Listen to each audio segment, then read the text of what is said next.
আমরা যদি ভালো শিক্ষার্থী ফিডার ইনস্টিটিউশন থেকে আমরা টারশিয়ারিতে পাঠাতে পারি, তাহলে সেখানে একটা রিসার্চ বেসড আমরা একটা আউটকাম পাবো। স্বৈরাচারের সময় শুধু বিল্ডিং হয়েছে, কিন্তু হিউম্যান রিসোর্সের কোনো উন্নতি হয় নাই।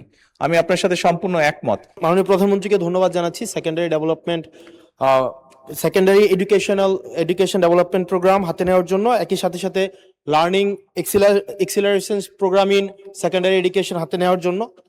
মাননীয় স্পিকার, আপনার মাধ্যমে আমার প্রশ্নটি হচ্ছে, একটা বিশ্ববিদ্যালয়ের শিক্ষার্থী অথবা যারা চাকরি প্রার্থীরা যখন প্রাথমিক বিদ্যালয়ে শিক্ষক হিসাবে চাকরি করতে যান, তখন সেখানে 11,000 টাকা বেসিক দিয়ে শুরু করেন বর্তমান প্রেক্ষাপটে। অর্থাৎ এই চাকরিটা হচ্ছে 13 গ্রেডের চাকরি এবং তৃতীয় শ্রেণীর। একজন যখন সেকেন্ডারি এডুকেশনে চাকরি করতে যান, তখন বেসিক বেতন পান 16,000 টাকা। এটা 10ম গ্রেডের এবং দ্বিতীয় শ্রেণীর চাকরি। আমাদের দেশের প্রাথমিক শিক্ষা এবং মাধ্যমিক শিক্ষা এই দুইটা হচ্ছে ফিডার ইনস্টিটিউশন। আমরা যদি ভালো শিক্ষার্থী ফিডার ইনস্টিটিউশন থেকে আমরা টারশিয়ারিতে পাঠাতে পারি, তাহলে সেখানে একটা রিসার্চ বেসড আমরা একটা আউটকাম পাবো।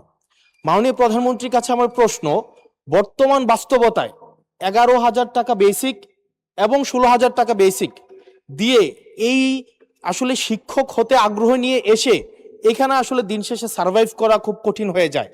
সেজন্য প্রাথমিক এবং মাধ্যমিক শিক্ষকদের বর্তমান প্রেক্ষাপটে, আপনিও বিদেশে দীর্ঘদিন থেকে এসেছেন, আপনি সেখানে শিক্ষা প্রতিষ্ঠানগুলো দেখেছেন, সেই বাস্তবতায় আমরা এই ফিডার ইনস্টিটিউশনগুলোর শিক্ষকদের মান উন্নয়নের জন্য, তাদের বেতন বৃদ্ধির জন্য, যাতে করে বেশি বেশি মানুষ বা শিক্ষার্থী এই ধরনের চাকরিগুলি করতে আগ্রহী হয়, সেটার জন্য আপনার বিশেষ কোনো পরিকল্পনা রয়েছে কিনা সেটি জানতে চাচ্ছি মাননীয় স্পিকার। মাননীয় প্রধানমন্ত্রী। মাননীয় স্পিকার, আপনাকে ধন্যবাদ, এবং জনাব হাসনাত আপনাকেও ধন্যবাদ আপনার প্রশ্নের জন্য। আপনি নিশ্চয়ই খেয়াল করেছেন এই বাজেট সেশনে আপনি উপস্থিত ছিলেন, এবং আমার এই প্রথম প্রশ্ন যেটা ছিল মূল প্রশ্ন, সেখানে আমি বলেছি যে এই বাজেটে টোটাল জিডিপির 2% আমরা শিক্ষার জন্য রেখেছি। এবং শুধু তাই নয়, আমাদের যেটি পরিকল্পনা আছে, আমরা পরিকল্পনার মতন যদি আগাতে পারি, ইনশাল্লাহ আমরা শিক্ষা খাতে বাজেট 5 বছর শেষে 5% নিয়ে যেতে চাই। এবং অবশ্যই এগুলো আমরা যখন দেখেছি, স্বৈরাচারের সময় শুধু বিল্ডিং হয়েছে, কিন্তু হিউম্যান রিসোর্সের কোনো উন্নতি হয় নাই।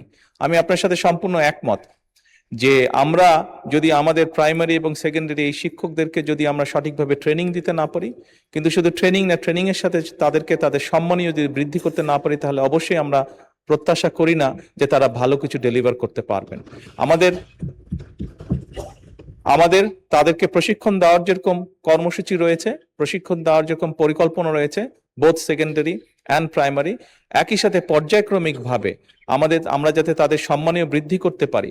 আমরা অনেক সময় দেখেছি প্রাইমারি স্কুলের টিচাররা, এই সংসদে দাঁড়িয়েও আমি বলেছি যে অনেক সময় আমরা এখনো দেখি যে প্রাইমারি স্কুলের শিক্ষকরা তাড়াতাড়ি করে ক্লাস করিয়ে হয়তো আরেকটি সেকেন্ড একটি কোনো জবে অথবা কৃষিকার্যে যেটাই হয়, একটি সেকেন্ড জবে তাকে যেতে হয়, তা না হলে তার জন্য সংসার চালানো কষ্টকর হয়ে যায়। সেকেন্ডারি স্কুলের ক্ষেত্রে আমরা অনেক শিক্ষকের ক্ষেত্রেই দেখেছি এরকম ঘটনা ঘটে।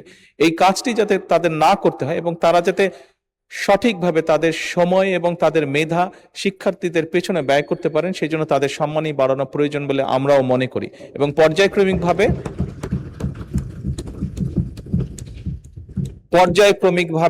আমরা এই কাজটি ইনশাল্লাহ করব এই দেশে।